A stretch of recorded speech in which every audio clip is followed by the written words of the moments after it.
Hello children, मैं संध्या जायसवाल और मेरा चैनल है ओमारा लर्निंग।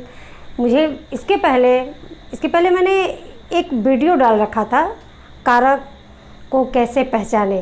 तो कारक को कैसे पहचाने, मुझे आशा है कि आप लोगों ने उसको बड़ा ही लाइक किया होगा। ठीक है, इसी तरह आप लाइक करते रहिए और मुझे प्रमोट करते रहिए। ठीक, अब उसे सीखने और सिखाने के क्रम में मैं आप लोग के सामने हिंदी व्याकरण का एक भाग समास जैसे कि आप लोग सुने होंगे, समास मैं आपके सामने लेके आई हूँ। ठीक है, तो इस वीडियो को भी आप देखिए, पढ़िए, समझिए और उसके बाद इसको प्रमोट करने की ज़रूर कोशिश करिएगा। ठीक, अब इसी आशा के साथ मैं आपके सामने ये वीडियो शुरू करने जा रही हूँ। हाँ, तो देखिए, समास का अर्थ अगर हम शाब्दिक अर्थ लेंगे तो इसका अर्थ होता है संक्षिप्तीकरण या छोटा करना। संक्षिप्तीकरण का ही दूसरा अर्थ होता है छोटा करना, या तो संक्षिप्तीकरण समझिए या आप समझिए कि उसे छोटा करना। अब छोटा करने का मतलब क्या होता है? छोटा करने का मतलब यहाँ पे कोई साइज़ नहीं, मतलब कहने का मतलब यहाँ के शब्दों को कम कर देना।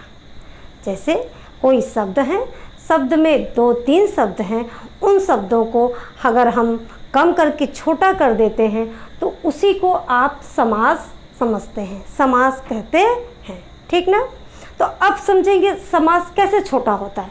पहले हम परिभाषा देखते हैं, फिर उसके बाद आपके सामने आएगा उसका उदाहरण, तो आप बड़े ही आसानी से समझेंगे कि समास कैसे छोटा होता है और समास बनता है। ठीक, ये है समास की परिभाषा। जब दो या दो से अधिक शब्द अपनी विभक्ति चिन्ह को छोड़कर आपस में मिल जाते हैं। ठीक, सामने आपके ये लिखा हुआ है, जब 2 या 2 से अधिक शब्द, मतलब ये आप जाहिर है कि समास में निश्चित है कि 2 या 2 से अधिक शब्द होंगे। ठीक, और उनके साथ क्या होगा? विभक्ति चिन्ह होगा। लेकिन जब ये विभक्ति चिन्ह हटेगा, जब ये आपस में ये शब्द अपने बीच की विभक्ति चिन्ह को छोड़ देते हैं और आपस में आके मिल जाते हैं, तो मिलने की उसी प्रक्रिया को हम क्या कहते हैं? समास कहते हैं। तो ये समास है आपका। अब उदाहरण आपके सामने है। उदाहरण क्या है? प्रयोग की शाला। ठीक, प्रयोग की शाला को जब हम छोटा करेंगे तो इसके बीच का आपका क्या है? ये की क्या है? विभक्ति है। विभक्ति कह लीजिए या कारक कह लीजिए। कारक के जैसे मैंने पिछले वीडियो में कारक बताया था, तो कारक के चिन्ह भी बताए थे। तो कारक के जो चिन्ह होते हैं वही क्या हो जाते हैं? इन शब्दों के बीच से हट जाते हैं।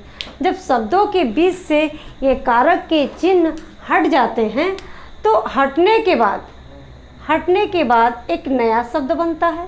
प्रयोग की शाला बन क्या गया? प्रयोगशाला। क्या बना? प्रयोगशाला। तो प्रयोगशाला यानी ये जो शब्द है कि ये हट करके एक नया शब्द बना। शब्द तो नया बना, लेकिन इनके अर्थों में कोई परिवर्तन नहीं आया। जैसा जो अर्थ हम प्रयोग की शाला का समझते हैं, वही अर्थ हम प्रयोगशाला से भी समझते हैं। मतलब कहने का मतलब है दोनों शब्दों का तात्पर्य एक ही होगा, एक ही अर्थ हमारे दिमाग में आएंगे। जब हम प्रयोग की शाला बोलेंगे तभी आप समझेंगे कि कोई ऐसी शाला, एक ऐसी कोई स्थान जहाँ पे क्या किए जा रहे हैं? प्रयोग किए जा रहे हैं। अब आप कह दिए प्रयोगशाला, तब भी आपके दिमाग में वही बात आएगी। ठीक, अब देखते हैं दूसरा उदाहरण है राजा का पुत्र। अब इस ऊपर तो की था, ये है का। ठीक ना? ये का है, ये अभी है विभक्ति का चिन्ह। ठीक, विभक्ति का चिन्ह है, तो इसको हमने शार्ट करके छोटा करके, मतलब इसको जब संक्षेप में किया तो बन गया राजपुत्र। राजा का पुत्र बन क्या गया? राजपुत्र। जब राजपुत्र बनता है तो इसका अर्थ में, इसके अर्थ में राजा का पुत्र और राजपुत्र दोनों के अर्थ में कोई भी परिवर्तन नहीं होता है। जो सेंस या जो अर्थ हम राजा का पुत्र से लगाते हैं वही हम लगाते हैं राजपुत्र से। ठीक, अब मुझे लगता है ये समास आपको ज़रूर बड़े आसानी से समझ में आ गया होगा।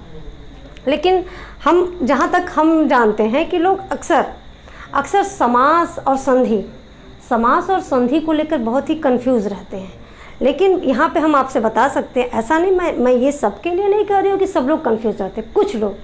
कुछ लोग क्या करते हैं, समास और संधि का एक ही तात्पर्य लगाते हैं।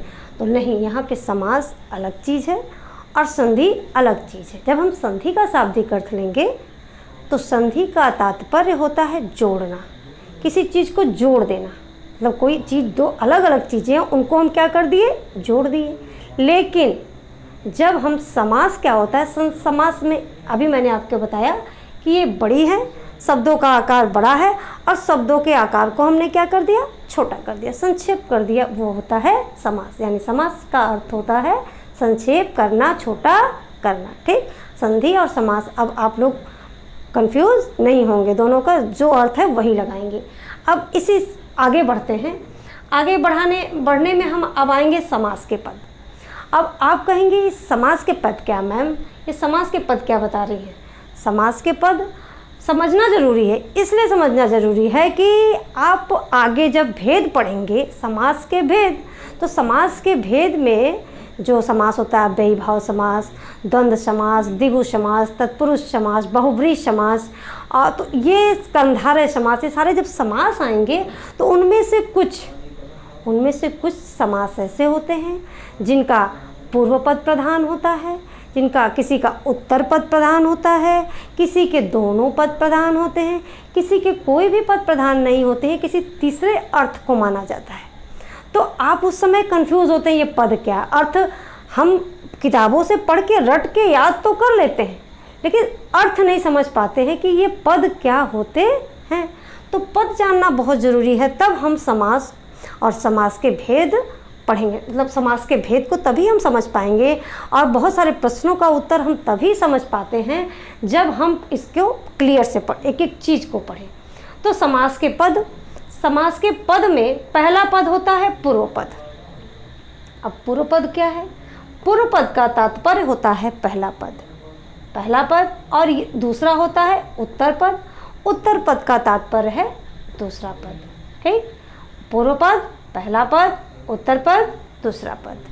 तो पूर्व पद जो है, अब कह रहे हैं कि ये पूर्व पद और उत्तर पद, तो पूर्व पद उत्तर पद, जैसे यहाँ पे था ना प्रयोग की शाला, तो प्रयोग पूर्व पद, शाला उत्तर पद। ठीक ना, पूर्व पद उत्तर पद, यही तो दोनों को मिला दिया, दोनों पदों को, तो बन गया समास। तो यही पूर्व पद और ये उत्तर पद। तो पूर्व पद उत्तर पद से ये आप समझ गए होंगे कि हम क्या कहना चाहते हैं। अब कह रहे हैं कि इन्हीं दोनों के पदों को, पूर्व पद और उत्तर पदों के दोनों के मेल से बना पद, इन दोनों के मेल से बने पद को हम क्या कहते हैं, समासिक शब्द कहते हैं या समस्त पद कहते हैं। समासिक शब्द, समस्त पद, इन शब्दों से भी आपको परिचित होना पड़ेगा, क्योंकि प्रश्न में समास से एक ही प्रश्न नहीं पूछे जाते हैं, कई तरीके से प्रश्नों को घुमा के पूछा जाता है। तो आप इन शब्दों का अर्थ जब समझे रहेंगे तो हर प्रश्नों का उत्तर बड़े ही आसानी से दे पाएंगे। तो ये आपका जो है समास विग्रह और ये समस्त पद यही है, ये जो समस्त पद आपके सामने लिखा है यही समास, या इसको समस्त पद भी या समासिक पद भी कहते हैं। समास विग्रह भी कहता है कि सामने आपको दे देता है यहाँ पे कि ये समस्त पद है, इस समस्त पद का समास विग्रह करिए। तो जब आप समास विग्रह, कभी कभी तो ऐसे देता है समस्त पद का समास विग्रह करिए, शब्द दे दिया, उनका आप विग्रह करेंगे। लेकिन कभी क्या करता है, कभी कहता है कि समास विग्रह दे देगा और कहेगा इनसे समस्त पद बनाइए। ठीक, प्रश्नों को घुमा के पूछता है, कभी समास विग्रह दे देगा तो उसको कहेगा समस्त पद बनाइए, और कभी समस्त पद देगा तो उससे कहता है कि इसको आप विग्रह करिए। तो यहाँ पे है माखन का चोर, यहाँ पे क्या हो गया जो बीच में का विभक्ति चिन्ह है, इस का विभक्ति चिन्ह का क्या हो गया, लोप हो गया। लोप मतलब समाप्त हो गया, हट गया। तो जब हटने के बाद एक शब्द बना माखन चोर। तो माखन चोर का जब हम समस्त पद बनाएंगे तो क्या बन जाएगा, माखन चोर, यानी इसका विभक्ति खत्म हो जाएगा, यानी विभक्ति चिन्ह अर्थात कारक का चिन्ह खत्म हो जाएगा। फिर है हस्त से लिखा। हस्त से लिखा, यहाँ पे भी इसका कारक चिन्ह या विभक्ति चिन्ह क्या है, से है। से को हटाने के बाद हम दोनों को जब शार्ट करते हैं, छोटा करते हैं या संक्षेप में लिखते हैं तो क्या बन जाता है, हस्तलिखित। क्या बनता है, हस्तलिखित। तो हस्त से लिखा को हमने जब संक्षेप में लिखा तो बना हस्तलिखित, लेकिन इन दोनों के अर्थ में कोई भी अंतर नहीं आया। जो अर्थ हम माखन चोर का लगाए वही अर्थ हम माखन चोर का भी हमारे दिमाग में बनता है। और जब हम हस्त से लिखा भी बोलते हैं और जब उसको छोटा करके संक्षेप में हस्तलिखित लिखते हैं तब भी उसका अर्थ वही होता है।